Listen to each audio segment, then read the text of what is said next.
Thank you, Wendy. Good morning. What's the cheapest kilowatt hour?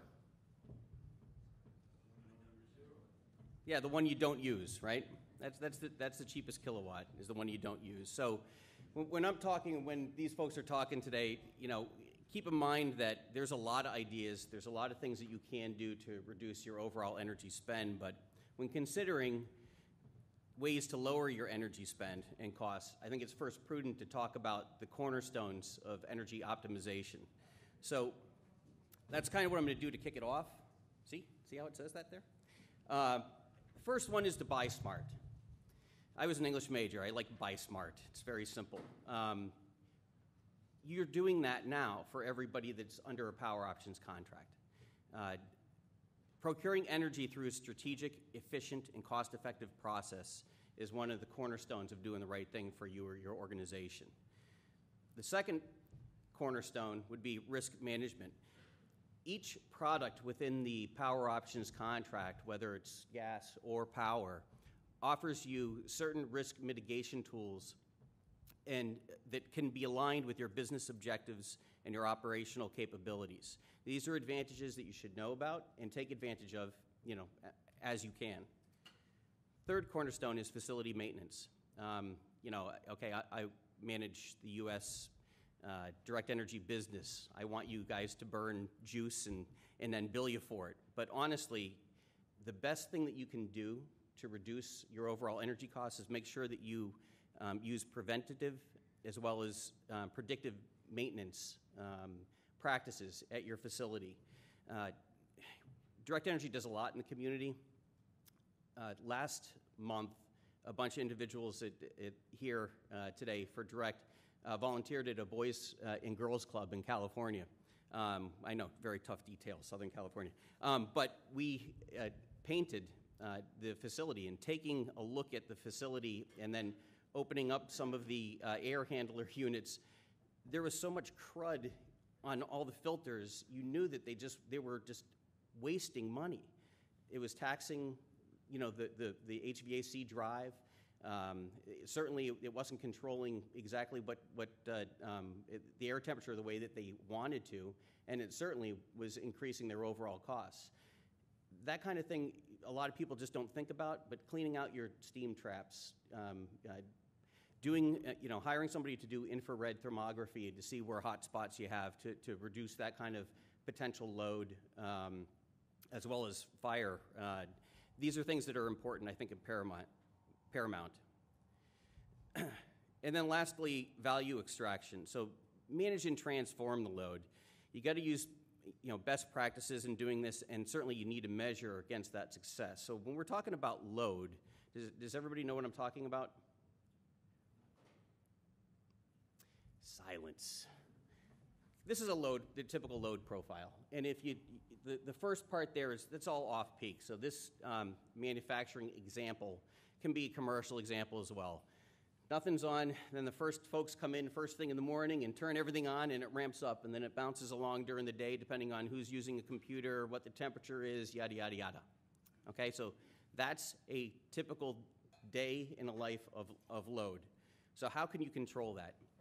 Well, before we get into how you can control some of that and reduce it, you need to understand exactly what impacts the pricing when you don't have a good load profile. So what is not a good load profile? When you have a lot of on-peak activity. So just like that previous chart, you saw that somebody turned on all the switches and then it goes up. So in that day, it's really not a good load factor, all right? It's not a good load factor customer. So if you've got heavy on-peak usage, you should consider ways to get that and shift that maybe to off-peak. Run the chillers overnight to get the temperature down, on the off-peak, which is typically cheaper. The other thing is seasonal load. I'm going to show you on the next chart where there's spikes usually in people's load in the summer and the winter for obvious reasons. It's temperature related. But if there's ways for you to flatten that, that really helps reduce your overall energy spend. So having an unbalanced annual, monthly, or daily load profile can cost you a lot. Then there's capacity costs. On the energy side, 20% of your cost makeup is capacity. What can you do about capacity? Well, every year your capacity tag is reset. It's usually the hottest day of the summer. Last year it was mid-August. And every one of your facilities gets a tag for that capacity. That's the peak day in New England, okay? So that tag has ramifications on what you're going to spend to cover off the capacity needs of the market. If you can lower that tag by curtailing demand during that time, and I know that these folks are going to be talking about that as well, and me a little bit at the end, you're going to save yourselves money. I can't put it any more simpler than that. And then certainly plant management. As we were talking about before about predictive and preventative maintenance, you need to make sure that people are managing what they're doing and how they're using energy. Each one of these things affects your budget. So this is a typical customer's load profile, and this is actually a good customer's load profile. You see the blue here is on peak. The orange is off peak. And you can see how the off peak they've shifted to a cheaper price shift, or the third shift, night shift, put cooling, did whatever to actually make their load profile fantastic. The green bar is exactly what their total combined on and off peak, so their total kilowatt hours of that month. And you can see in February, it's a little bit lower, and it goes up in July. But overall, that load profile is a very good load profile customer. It's probably 80% load factor. So that's what you want to be. The flatter that green bar is, the better for you. So some of the suggestions that you need to develop a plan for your company, for your facility, that delivers maximum benefit with minimal disruptions. These plans can include moving production or changing usage to off-peak hours. It's very simple. Not everybody can do that, but if you can, do it. Adjust lighting and building temperatures. Don't allow people to keep flicking on and off things. Automate the system. This actually saves significant amounts of money. Utilize your backup generation. All right, so we, as energy experts and the folks here, and there's plenty of energy management systems out there, and we've got them too, can actually ring bells and whistles when the market is about to hit that peak time of year. And if you can shift some to a backup generator to lower your demand, you're going to help yourselves with your cap tag for the next 12 months, which is going to impact your capacity. If you do have the ability to reduce load within your facility, certainly demand response may be a program that you should seek out to see if it makes sense for you. Demand response is a terrific system, and I'm going to talk real briefly about it because I don't want to steal the thunder. But at times of, when the grid is in balance, operators can call for additional capacity to supply the increase in customer demand. Okay, so by participating in demand response, you're basically becoming part of a group of folks that are going to be their own little virtual power plant. You get paid to do that. It's a beautiful thing. So that capacity program or demand response, you can earn financial incentives to reduce your energy usage during these high demands. It's pretty commonsensical.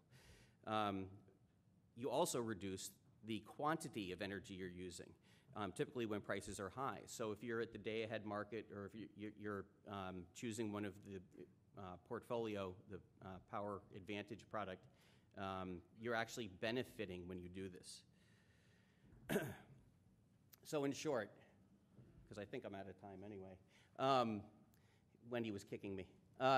Reducing your energy costs, demand-side initiatives, look at demand response, look at cogen, generation backup, and certainly make sure you take advantage of any energy efficiency measures. You want to go from purple to orange. But understand that for those of you that are under the Power Options contract, there's no negative ramifications of taking advantage of demand-side management. This is probably the most important thing I'm telling you right now. The contract that we negotiated allows you to take advantage of these things without penalty on the power side. So you can lower your usage, and there's no ramifications that you're outside of a tolerance and that we send you another bill. You're covered. So take advantage of these things. It's an awesome opportunity for you to help your facilities and help yourselves and manage your budget in the future. I think we're going to save the questions to the end. Yes. Thank you very much for allowing me to speak with you today. Go Bruins!